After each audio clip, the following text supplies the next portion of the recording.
بتی کے پیچھے نماز کا کیا حکم ہے؟ جتنی مجبوری میں پڑھی ہے اتنی خوشی میں لوٹا لیں۔ مفتی صاحب پاؤں پہ ہاتھ رکھ کے ملنا کیسا ہے؟ خصوصاً اماں جی کو، اماں جی کے پاؤں پہ ہاتھ نہ رکھو، اماں جی کے پاؤں دبایا کرو۔ ہاں خالی اماں کے پاؤں پہ ہاتھ، بس ختم، یوں نہیں ہوتا، ماں کے پاؤں دباؤ۔ اگر ماں کے پاؤں نہیں دباؤ گے لوگوں کے پاؤں پڑنا تمہیں پڑنا پڑے گا، اسی لیے بچو اور اپنی اماں جی کے پاؤں دبایا کرو۔ مفتی صاحب علماء کو اجازت حدیث فراہمت کر دیں۔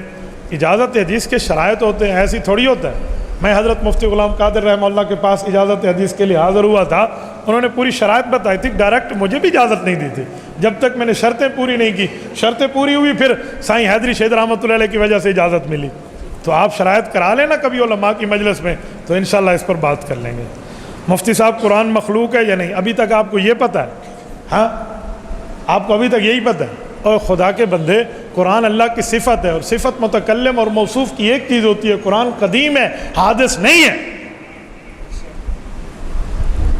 مفتی صاحب لوگ کہتے ہیں آپ نے فرمایا کسی عورت کا بدلہ دے کر اس کے ساتھ ہم بستری کر لیں، زنا ہے، یہ درست نہیں ہے، لعنت اللہ علی الکاذبین۔ میں نے نہ کہا ہے نہ میں کہتا ہوں، الزام لگاتے ہو۔ خدا کے بندے میری بات آپ مجھ سے پوچھ لیا کرو، کسی اور کی بات ہمارے سر نہ مارا کرو۔